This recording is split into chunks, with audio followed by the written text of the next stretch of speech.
Muy buenas noches, amados hermanos y amadas hermanas.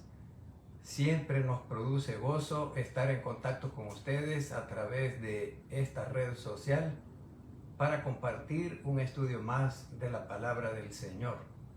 Lo hacemos por devoción y recibe el nombre de devocional. Estudiamos algún pasaje de la Biblia para que nos transforme los pensamientos, sentimientos y acciones de acuerdo a la palabra de Dios, de acuerdo a la voluntad de Dios. En esta ocasión, en esta semana, estamos concluyendo en nuestra iglesia todos los estudios relacionados a la Semana Santa. Así fue acordado por el diaconado de nuestra iglesia, que mira los asuntos espirituales de la vida de la iglesia. Y hoy vamos a terminar con el tema La Pasión de Cristo, o como tenía como título aquella película, La Pasión del Cristo, que también está correcto decirlo así.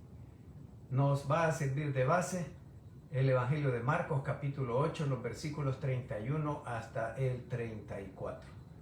Se me olvidaba mencionar la fecha. Hoy es martes 29 de abril del año 2025. El texto base, Marcos 8 del 31 al 34, para desarrollar el tema La Pasión de Cristo o del Cristo. Y comenzó a enseñarles que le era necesario al Hijo del Hombre padecer mucho y ser desechado por los ancianos, por los principales sacerdotes y por los escribas, y ser muerto y resucitar después de 3 días. Esto les decía claramente. Entonces Pedro le tomó aparte y comenzó a reconvenirle. Pero él, volviéndose y mirando a los discípulos, reprendió a Pedro, diciendo: «Quítate de delante de mí, Satanás, porque no pones la mira en las cosas de Dios, sino en las de los hombres». Y llamando a la gente y a sus discípulos, les dijo: «Si alguno quiere venir en pos de mí, niéguese a sí mismo y tome su cruz y sígame». Gracias, Señor, por tu palabra escrita. Recibimos orientación de ella. Queremos recibir también el mensaje que tu Espíritu Santo inspiró al autor del Evangelio de Marcos para edificar la fe y la práctica de vida de los primeros cristianos. Así ha seguido haciéndose a lo largo de 2000 años, y en este día, a esta hora, estamos suplicando lo mismo. Danos a conocer el mensaje que encierra esta porción bíblica, que nos transformes en pensamientos, sentimientos y acciones, y que nos des tu bendición a cada uno de nosotros conforme a nuestra propia necesidad, cualquiera que sea, material, económica, física o espiritual. Danos tu bendición y nosotros trasladaremos la bendición tuya a otras familias. En el nombre de Cristo Jesús nuestro Señor. Amén. Amados hermanos, amadas hermanas, el sufrimiento de Jesús de Nazaret, desde su oración en el huerto de Getsemaní hasta su muerte en la cruz del Monte Calvario, es el evento que se conoce con el nombre de la Pasión de Cristo, pero también puede decirse la Pasión del Cristo. Ese acontecimiento es central en el cristianismo y se conmemora cada año durante marzo, abril, que nosotros llamamos la Semana Santa. Y principalmente es recordado este acontecimiento el Viernes Santo. ¿Qué significa desde el punto de vista de Dios, estudiando la Biblia, este acontecimiento, amadísimos hermanos y hermanas? La pasión de Cristo es un acto de amor, es un acto de sacrificio, tanto del Padre Celestial como de su Hijo único, unigénito, el que comparte su gen único divino, Jesucristo. La pasión de Cristo es la manera en que nuestro Señor Jesús pagó por los pecados de la humanidad y salvó del castigo eterno a todos los que confían en Él, a los que han puesto su confianza en Él, por la fe que Dios mismo, el Padre Celestial, le regala a cada uno, y obtenemos esa salvación por la gracia de Dios, de manera gratuita. La pasión de Cristo también es la manera en que nuestro Señor Jesús estableció una nueva alianza, un nuevo pacto, así como lo mencionó en aquel día de la última cena de Pascua que celebró con sus discípulos. Estableció una nueva alianza, un nuevo pacto entre Dios y la humanidad entera. En último lugar, es la manera en que nuestro Señor Jesús cumplió las profecías del Antiguo Testamento que se habían hecho sobre el Mesías, que es un término hebreo que daba a entender, que daba a conocer a un líder político, religioso, militar, es decir, el gobernante central del pueblo de Israel o del pueblo judío era el Mesías en hebreo. Y en la época del dominio griego, en el pueblo de Israel, el término se tradujo por Cristo. Mesías en hebreo, Cristo en griego es lo mismo, el líder máximo que Dios enviaría al pueblo de Israel. Ahora, ¿cómo aparece mencionada esta pasión de Cristo en la Biblia, hermanos y hermanas? La pasión de Cristo está registrada en los evangelios de Mateo, Marcos, Lucas y Juan. Este hecho nos demuestra la importancia central que tenía este evento de la pasión de Cristo para los 4 autores de los evangelios. La palabra pasión viene del latín pati, que significa sufrir, también significa padecer. Entonces la pasión de Cristo es el padecimiento de Cristo, el sufrimiento de Cristo registrado desde su oración en el huerto de Getsemaní hasta su crucifixión allá en el Monte Calvario. La pasión de Cristo entonces es una prueba máxima, la máxima prueba, la máxima evidencia, la máxima puesta a la vista del amor de nuestro Señor y Salvador Jesucristo para salvar del castigo eterno por el pecado a toda la humanidad. En la fe cristiana, amadísimos hermanos y hermanas, la pasión de Cristo y la resurrección son el núcleo, el punto más importante, el punto central de la fe cristiana. Tanto la muerte como la resurrección de Cristo son centrales en la fe cristiana. La resurrección confirmó a nuestro Señor y Salvador Jesucristo como el Hijo de Dios verdadero, y a lo largo de 2000 años ha animado la fe de los cristianos en la promesa firme y segura de la vida eterna en el reino de Dios. Vámonos pues a estudiar la pasión de Cristo, los padecimientos de Cristo, el sufrimiento de Cristo, desde el huerto de los olivos, donde había aquellos árboles que dan el fruto de la oliva y que son machacados para extraer de ellos el aceite, que es el más saludable para el cuerpo humano.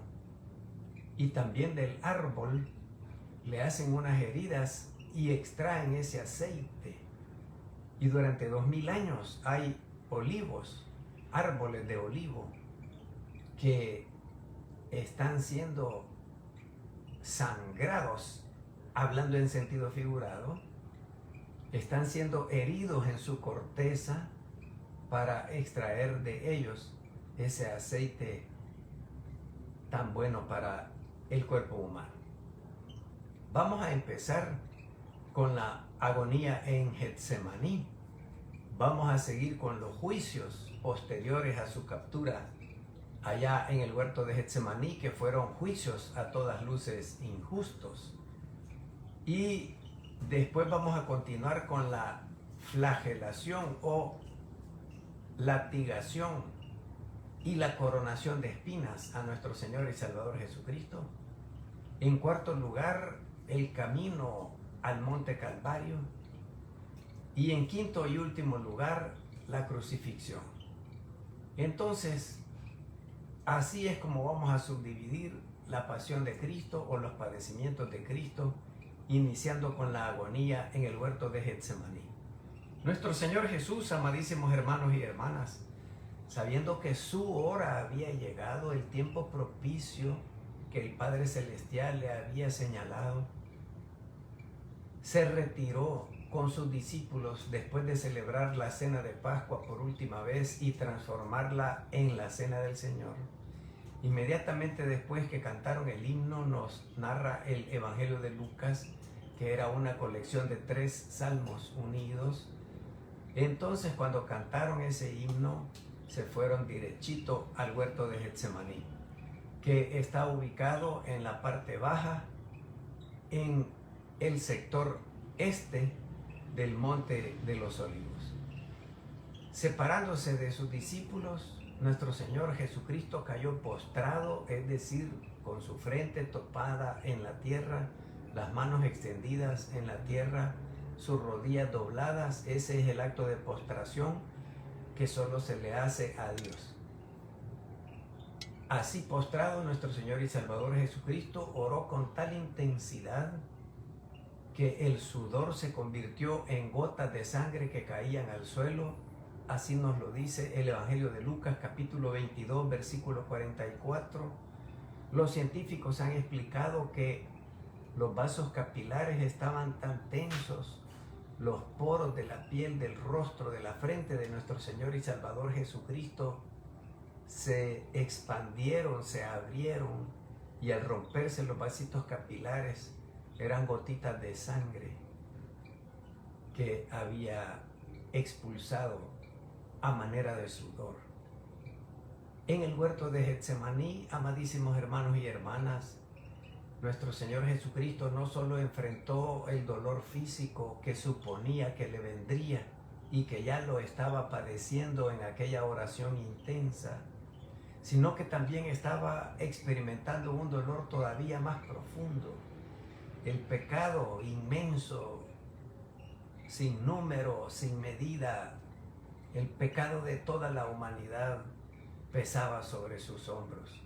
Por eso él llegó a exclamar: mi alma está triste hasta la muerte, según el Evangelio de Mateo, capítulo 26, versículo 38. Nuestro Señor y Salvador Jesucristo, con aquella oración, se estaba ofreciendo voluntariamente como la víctima propiciatoria, la víctima que era ofrecida en sacrificio para el perdón de los pecados. Pero en su humanidad entera, al 100%, nuestro Señor y Salvador Jesucristo también experimentaba miedo natural a la muerte. Todos le tenemos miedo a la muerte, unos en mayor medida que otros. Monseñor Romero, aquí en El Salvador, hoy declarado santo por la Iglesia Católica Romana, él también tenía miedo de morir y lo expresaba en sus homilías durante muchas veces, y creyó en muchas ocasiones que ya lo matarían o le dispararían. Siempre vivió con ese miedo constante, como el de nuestro Señor y Salvador Jesucristo allá en el huerto de Getsemaní. Además del miedo, experimentaba angustia y, por si eso fuera poco, soledad, porque sus discípulos estaban allí, pero no con él, retirados, dormidos por el sueño profundo de todos los trajines de aquel día. A pesar de la súplica que elevó nuestro Señor Jesucristo: Padre, si es posible, aparta de mí esta copa, el Padre Celestial no se la apartó. Y el Hijo terminó su oración intensa diciendo: no se haga mi voluntad, sino la tuya. Palabras registradas en el Evangelio de Lucas, capítulo 22, versículo 42. Antes, nuestro Señor y Salvador Jesucristo había sido traicionado por Judas. Aún así, sabiéndolo nuestro Señor y Salvador Jesucristo, no lo expulsó de la celebración de la cena de Pascua o de la cena del Señor. Y este Judas, en pláticas previas y por un salario de 30 monedas de plata, entregó a nuestro Señor y Salvador Jesucristo, sabiendo que se dirigía hacia el huerto de Getsemaní, que él conocía bien porque era el lugar favorito de nuestro Señor Jesucristo para reunirse con sus discípulos más cercanos. Lo entregó con un beso en la mejilla. Esa era la señal que había dado a sus captores. Ese era el mensaje en código que solo el que tenía la clave podía descifrarlo. Aquel a quien yo besare, ese es, prendedle. Y con un beso en la mejilla, Judas terminó su traición en aquella oscuridad y frío de la noche, hora avanzada ya. Inmediatamente fue arrestado como si fuera un delincuente común y corriente, mientras que todos sus discípulos huían por miedo. Amadísimos hermanos y hermanas, a todos nos gusta estar en la casa de la fiesta, pero no en la casa del luto. A todos nos gusta el gozo, el placer, pero no el sufrimiento. Y cuando nuestro Señor y Salvador Jesucristo estaba más cerca de la cruz, menos seguidores tenía y más lejos estaban de él. Segundo punto, los juicios injustos a los que lo sometieron. Cualquier abogado actual puede explicarlo maravillosamente. La captura fue ilegal. No puede capturarse de las 6 de la tarde a las 6 de la mañana, en esa hora de la noche. ¿Por qué? Porque no había luz suficiente para ver bien al reo, al acusado. Allá en la década de los 80 en Costa Rica había huido este narcotraficante mexicano Caro Quintero, que estuvo preso 30 años. Salió libre y después volvió a ser capturado porque aún con él preso en la cárcel, sus negocios siempre seguían siendo manejados o administrados por otras personas de su confianza. Llegó a ser el tercer hombre más importante del narcotráfico en México en esa década de los 80. En su avión propio aterrizó en el aeropuerto internacional Juan Santamaría de la ciudad capital San José, en Costa Rica. Compró una casa que le había costado $20 millones. Impresionante casa. Tenía bolas de aquellas de piedra que son circunferencias perfectas, que hasta el día de hoy nadie ha descifrado de dónde han surgido esas bolas de piedra. Hay de tamaño pequeño, como 1 metro de altura, y hay unas gigantescas como de una casa de 2 pisos de altura. Esa casa que compró Caro Quintero tenía muchas de esas bolas de piedra con una circunferencia perfecta de 360 grados. Y cuando iban a capturarlo, el ejército de Estados Unidos, de México, de Costa Rica, el juez que estaba presente allí para darle validez a aquella captura, no permitió que lo capturaran después de las 6 de la tarde, porque las leyes de Costa Rica, como aquellas en la época de nuestro Señor Jesucristo, todas enseñadas así por el derecho romano, no les permitió. Y todos los policías tuvieron que esperar toda la noche enojados con el juez. Pero la captura hubiera sido ilegal si lo hacían de las 6 de la tarde a las 6 de la mañana. Y tuvieron que esperar hasta las 6 de la mañana, y con los primeros rayos de la luz del sol, cuando puede vérsele bien la cara al acusado, entonces procedieron a la captura de Caro Quintero. En la época de nuestro Señor Jesucristo tampoco podía arrestarse a nadie, pero ven ustedes que lo arrestaron de noche. Por lo menos 10 de la noche habrá sido. Y además de eso, no solo fue capturado, sino que fue interrogado, sometido a un interrogatorio. Todo el proceso era ilegal, de acuerdo a la ley judía, de acuerdo a la ley romana. Por si fuera poco, fue juzgado en lugares no autorizados. El único lugar para el interrogatorio de los reos era en el Sanedrín y era de noche. Entonces no había ningún Sanedrín abierto. Lo llevaron a la casa de Anás, el sumo sacerdote nombrado por los judíos, y después a la casa de Caifás, el sumo sacerdote nombrado por los romanos, y después lo llevaron al pretorio donde Poncio Pilato, donde sí podía ser juzgado y ya en horas del día.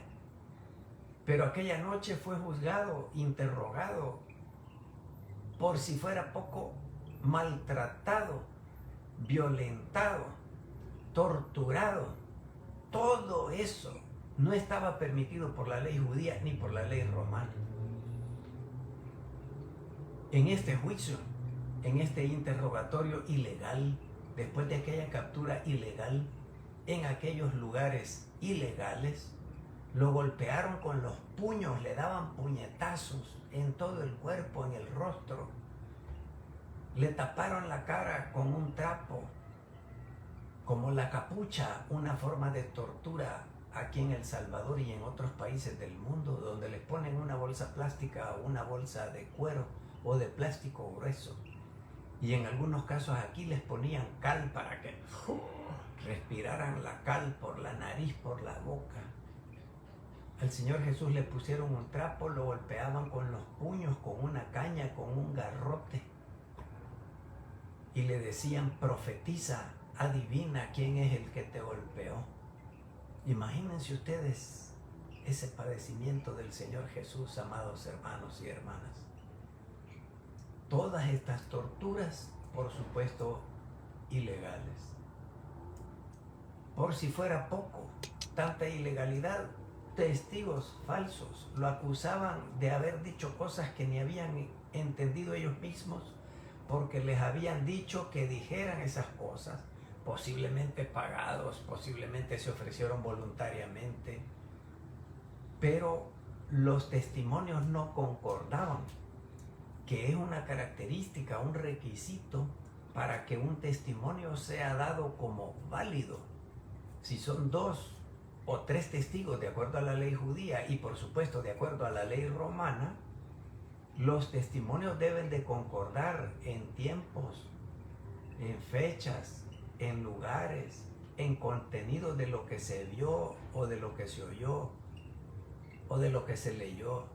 Y los testimonios, clarito nos dice el Evangelio, que no concordaban. Para fastidio de los enemigos de nuestro Señor y Salvador Jesucristo, los ancianos miembros del Sanedrín, los escribas, los fariseos, los doctores de la ley, los intérpretes de la ley, los sacerdotes y el sumo sacerdote, en este caso Anás, frustrado por la falta de concordancia de los testimonios falsos, le exigió una respuesta. ¿Eres tú el Mesías, el Hijo de Dios? Dínoslo de una vez. Y el Señor Jesús le respondió, yo soy. Esa frase que les he repetido tantas veces es hermosa. En una de las clases de escuela bíblica, en la penúltima que les impartí en el templo, les dejé de tarea, si querían crecer en conocimiento, que en el libro del profeta Isaías, del capítulo 40 en adelante, fueran subrayando todas las veces que aparece la frase yo soy, mencionada por el Padre Celestial, pero que es la frase que menciona nuestro Señor y Salvador Jesucristo en los Evangelios, lo que nos hace comprobar que el Señor Jesús es verdaderamente Dios, cosa que niegan muchos que no han estudiado la Biblia con alguna profundidad. La respuesta del Señor Jesús, yo soy, al sumo sacerdote Anás, es la misma que había dicho, yo soy el pan de vida, yo soy el buen pastor, yo soy la puerta de las ovejas, yo soy la vid verdadera, y vosotros los pámpanos.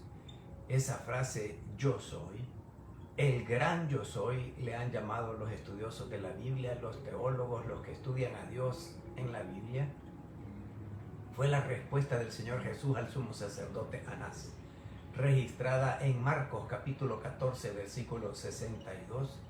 Con la respuesta le confirmó su identidad divina al 100%, pero con ella selló su condena por blasfemia.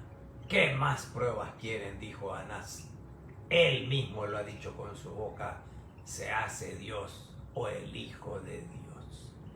Blasfemia, merece la muerte por lapidación a pedradas.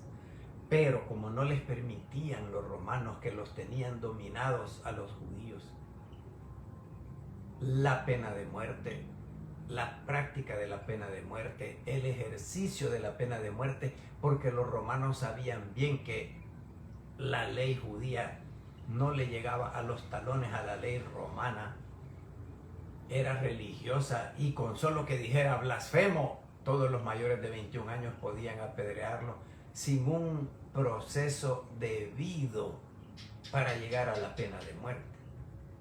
Entonces tuvieron que cambiar la acusación delante de Poncio Pilato, que sí estaba autorizado para practicar la pena de muerte, no por blasfemia, que era un delito religioso judío, sino sedición en contra del Imperio Romano. Este es un revoltoso que se hace rey del pueblo de Israel, cuando solo tenemos un rey que es Herodes, y un golpe de estado, dicho en términos modernos, hace mérito para la pena de muerte. Por esta razón, el Señor Jesús, con su frase yo soy el Hijo de Dios, yo soy el Mesías o el Cristo, con eso selló su condena por blasfemia. Luego fue enviado ante Pilato el gobernador romano, autorizado para ejecutar una sentencia de muerte de acuerdo a las leyes del derecho romano y no a las leyes religiosas judías, que a los romanos les parecían escandalosas. Al someterlo al interrogatorio, Poncio Pilato encontró en nuestro Señor y Salvador Jesucristo a un hombre inocente a todas luces, inocente de todos los cargos que le acusaban.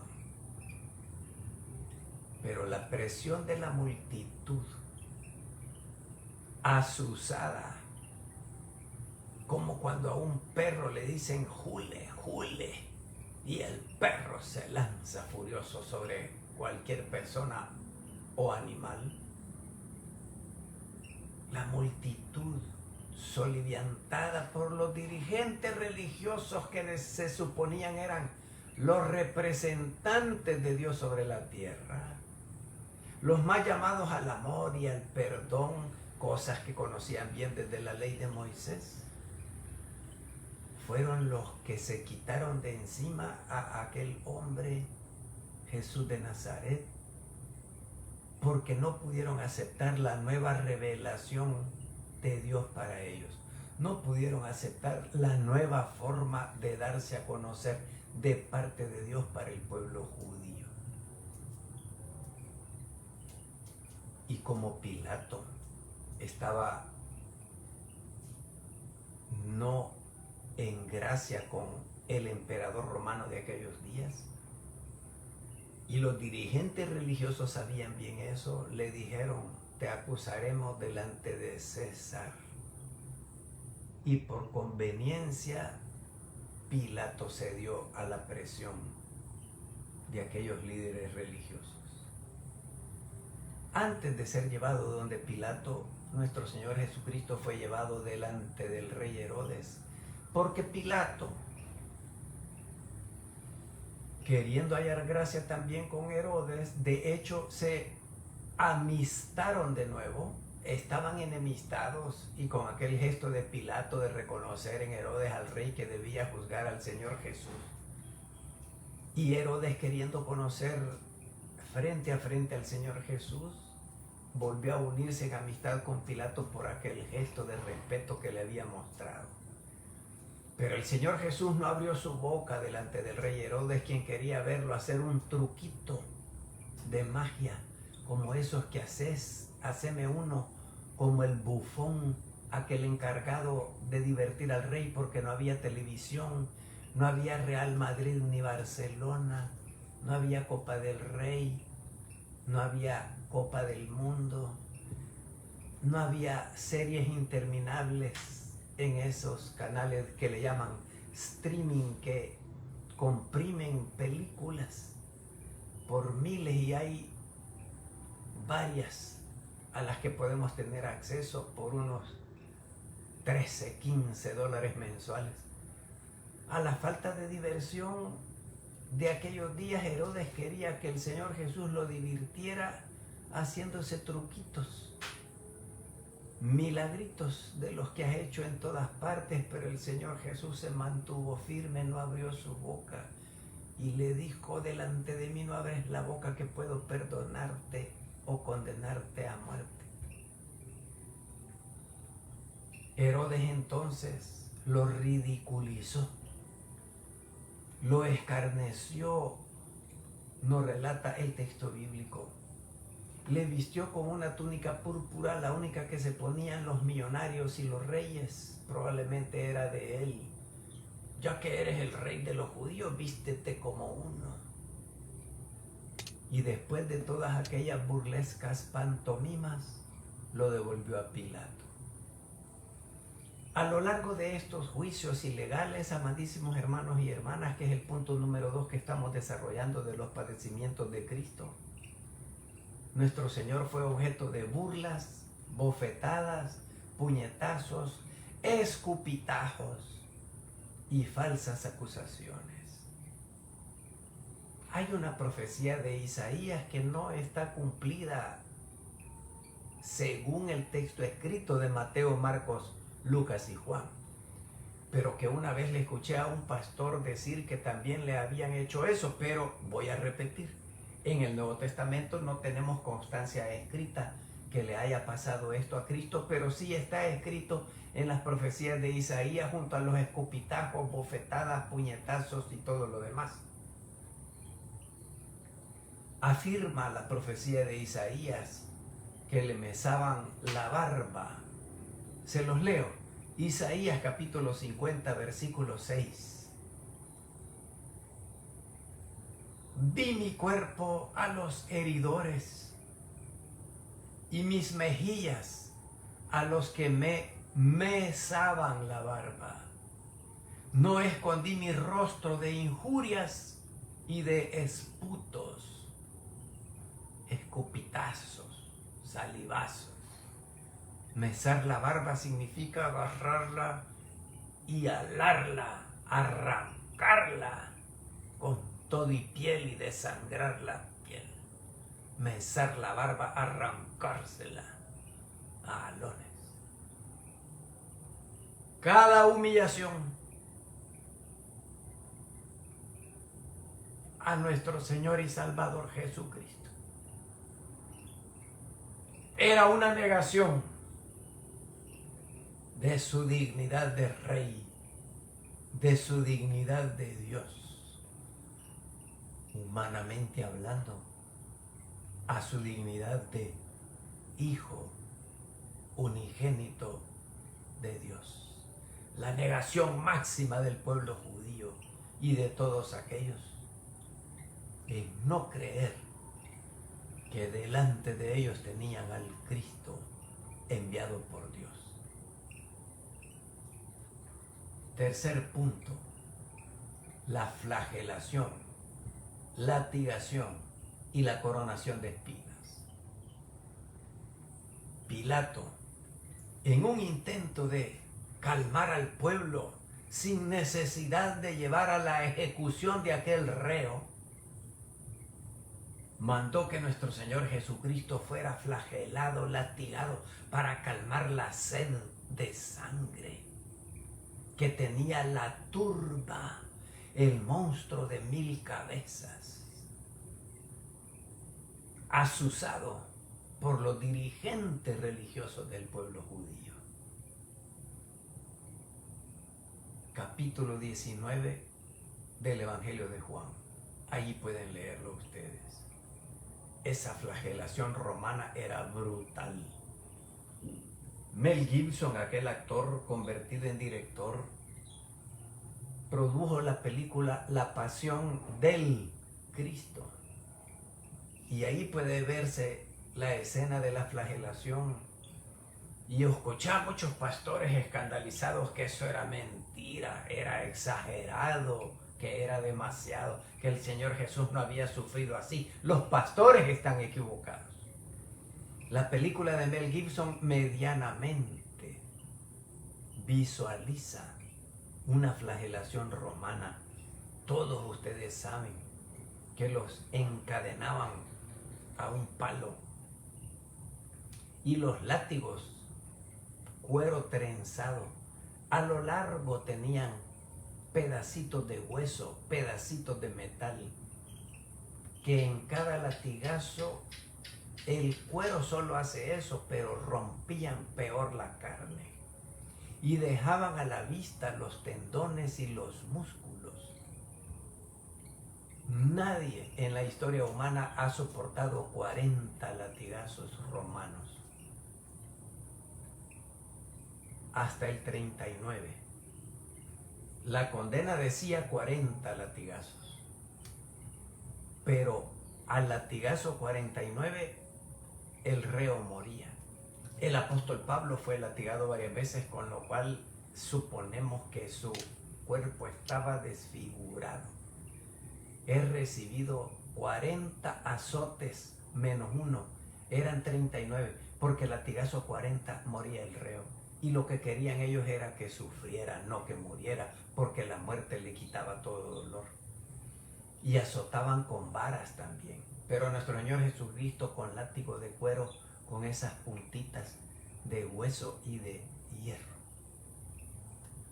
El Señor Jesús tuvo que ser desnudado para que ninguna túnica le protegiera mínimamente de aquellos latigazos. Hasta que su cuerpo quedó ensangrentado, lacerado, herido, al borde del colapso de la muerte. Después los soldados, todavía para continuar con su burla, yo no le digo los soldados, le digo la soldadesca. Lo vistieron con un manto de púrpura, aquel mismo quizá que Herodes le había concedido antes. Pero fueron los soldados romanos los que tejieron esa corona de espinas que probablemente le penetraron el cráneo, según los estudios científicos que se han hecho hoy. Arrodillándose burlonamente delante de él, lo saludaban: «Salve, rey de los judíos», coronado de espinas, latigado y con aquella túnica púrpura. Lo saludaban como a un rey, hincando la rodilla. Le golpeaban la cabeza con una caña, como una vara de bambú duro, con un garrote, decimos nosotros aquí, profundizando todavía más las espinas en su cráneo, y se burlaban cruelmente de sus realeza. Punto número 4, el camino al Calvario. Es encantador ese canto: por la vía dolorosa. Esa música del Vía Crucis en latín, el camino a la cruz, el camino al monte Calvario. Pilato presentó al Señor Jesús después de todas aquellas torturas, diciendo a la turba: «He aquí el hombre». En el griego que fue escrito el Nuevo Testamento, o antropos, el hombre, no un hombre, el hombre, que les he predicado en sermones previos, el debate que tenían los filósofos griegos, Sócrates, Platón, Aristóteles, ¿quién es un hombre? Y que Platón, el gran filósofo griego, dijo: el hombre es un bípedo, es un animal bípedo que tiene 2 patas y sin plumas, dijo. Siempre se me olvida el nombre del otro filósofo que fue corriendo, mató un gallo o un pollo, lo peló, le quitó todas las plumas, y como aquellos filósofos seguían discutiendo quién era un hombre, lo tiró al centro del círculo donde estaba la discusión y dijo: he ahí el hombre de Platón. En el latín que hablaba Poncio Pilato dijo: exe homo. He allí el hombre, del cual todos los hombres del planeta Tierra debemos aprender. Él es el ejemplo máximo. Él es el hombre, no un hombre como todos los millones a lo largo de la historia. En Juan 19:5 está la frase de Pilato: pero la turba sedienta de sangre del espectáculo de la crucifixión no se calmó, sino que gritaba: crucifícalo, crucifícalo. Habiéndose lavado las manos y condenado ya Pilato a nuestro Señor Jesucristo, el centurión, el soldado romano que mandaba a 100 soldados, dirigió la crucifixión. Le hicieron cargar su propia cruz pesada. Algunos discuten si solo el palo del centro o el palo horizontal. Pero esa cruz era de madera áspera, del núcleo, del centro, de un tronco de árbol. No era pulido, lijado como ahora 2000 años después. Era el tronco áspero con hacha cuando mucho. Y ese tronco áspero en aquel cuerpo latigado, abierto de la piel, hermanos, hermanas, brotando la sangre, los glóbulos blancos que tratan de sanar las heridas.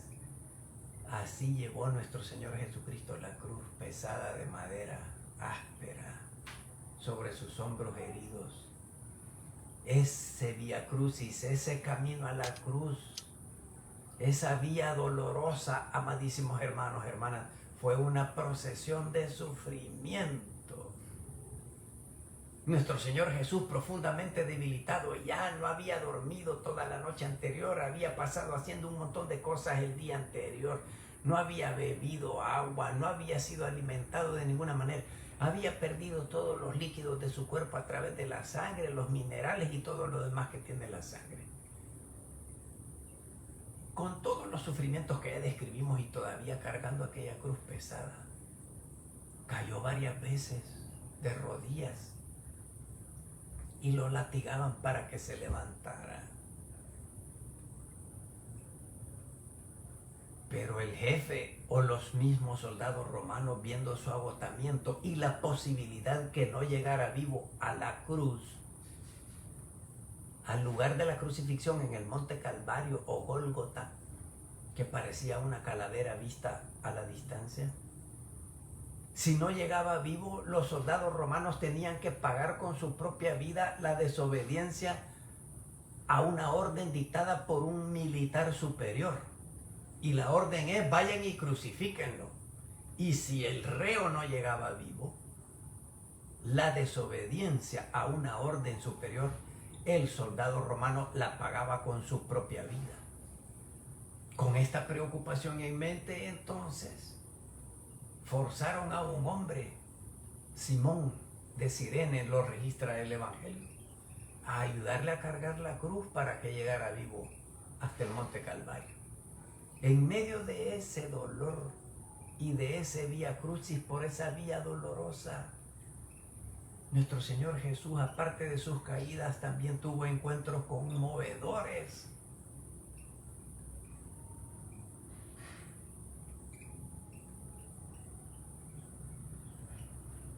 Miró a su propia madre, a su progenitora, a la mujer que le dio la vida en su vientre, a la mujer que lo amamantó, que lo cargó, que lo protegió de niño y a lo largo de su vida también. María sufría en silencio, viendo todo lo que le habían hecho a su hijo.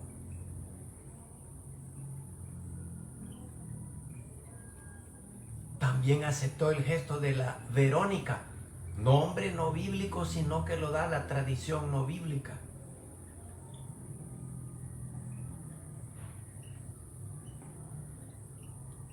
Quien le limpió el rostro ensangrentado.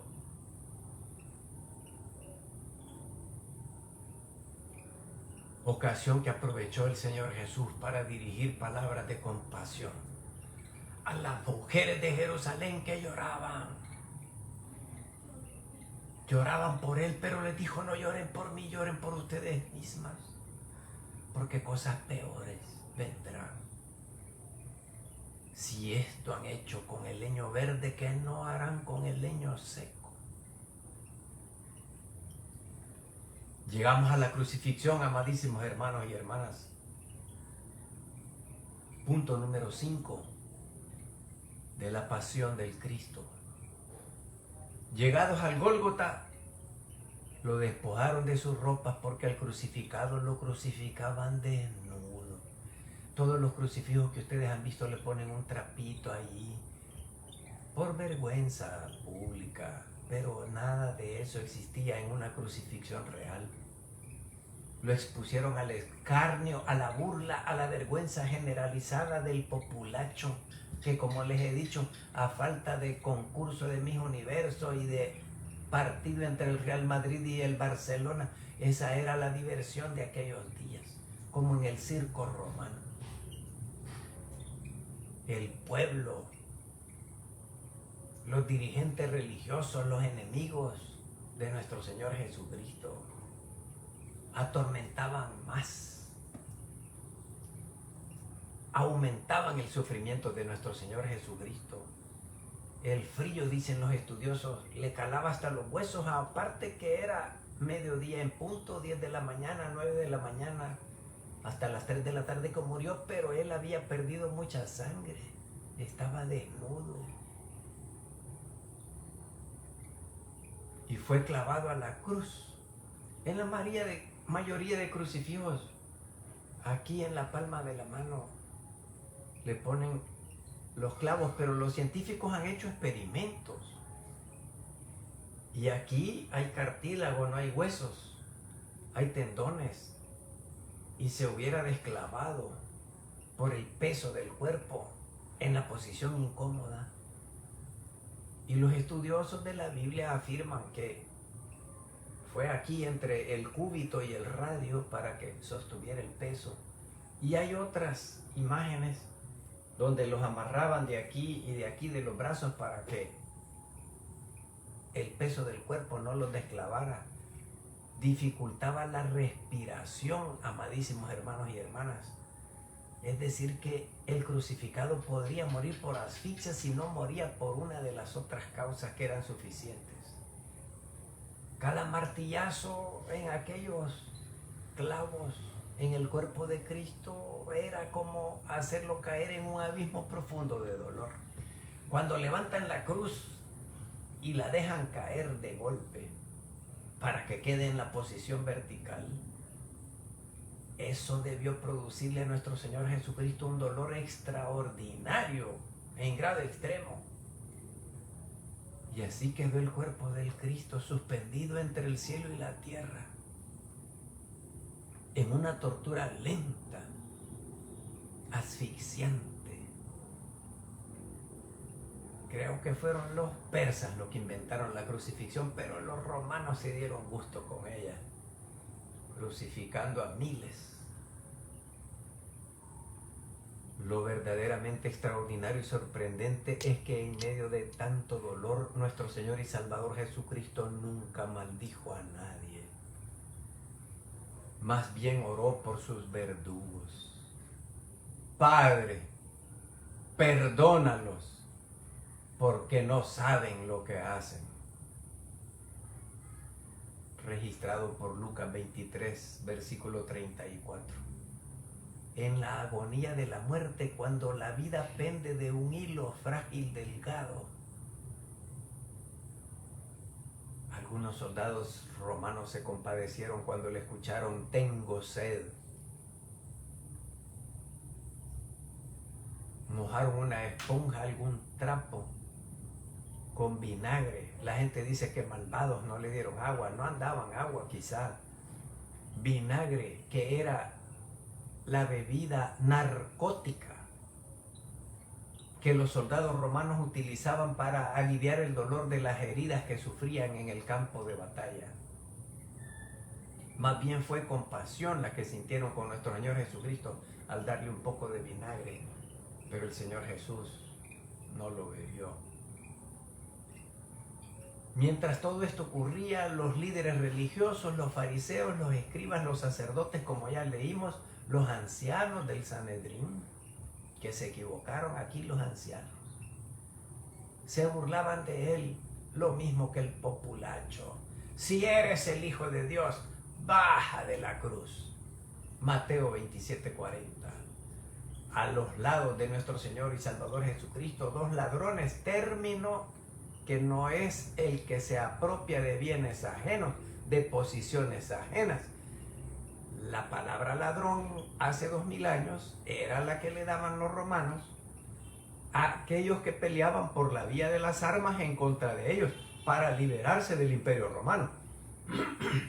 Era como el guerrillero de los días de la época aquí en nuestro país.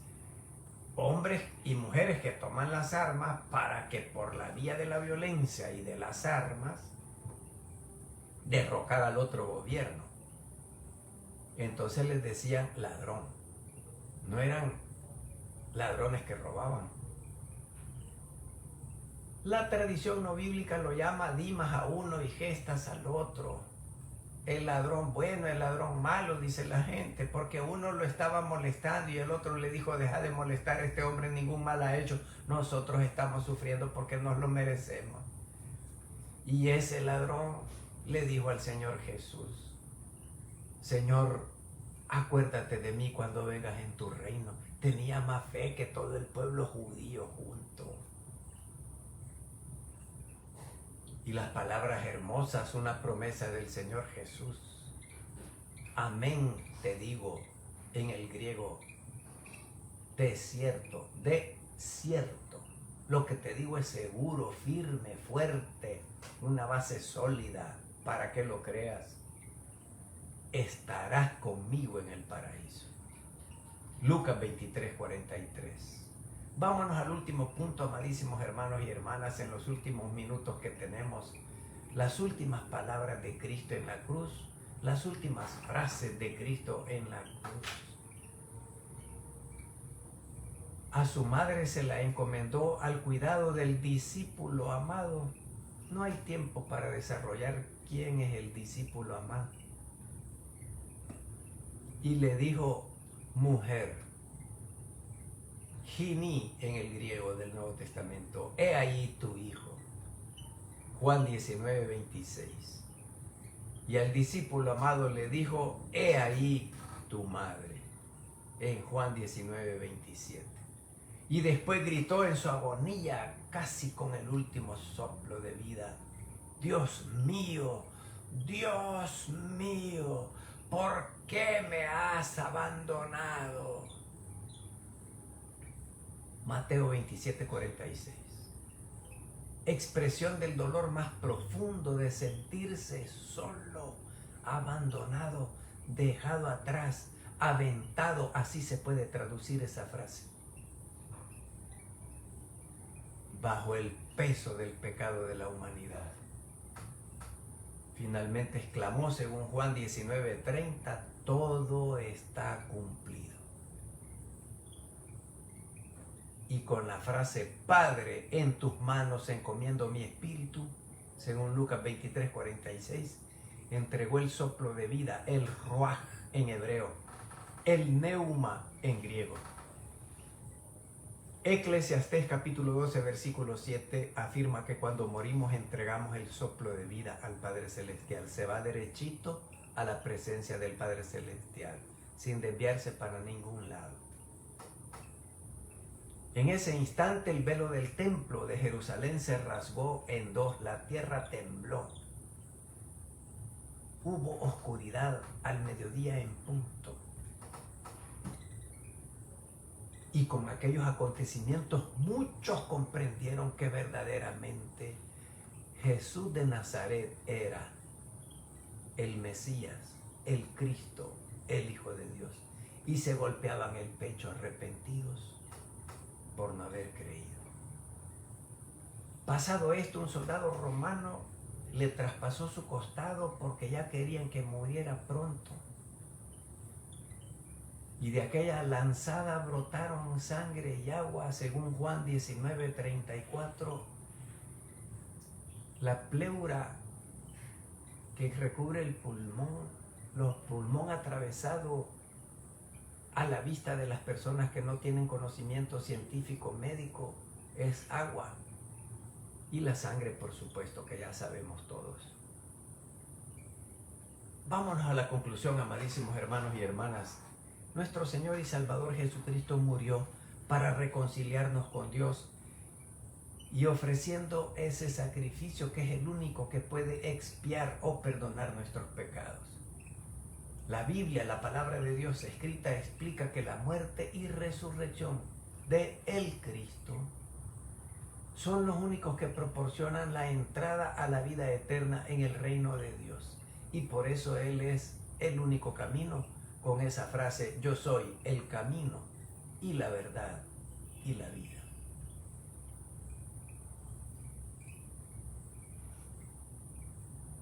Aquí tengo que preguntar: si ustedes no han creído en Cristo como su Señor y Salvador, no tienen entrada a la vida eterna en el reino de Dios. Hoy es un buen día. Hoy es una buena noche, martes 29 de abril del año 2025, para creer en Cristo como Señor y Salvador. Y que puedan recibir las mismas palabras al ladrón de la cruz: estarás conmigo en el paraíso. Que Dios le dé su bendición a cada uno de ustedes, la que más necesitan. Esa es mi oración. Y la hago. Y la invitación también la hago. En el nombre de Cristo Jesús. Amén.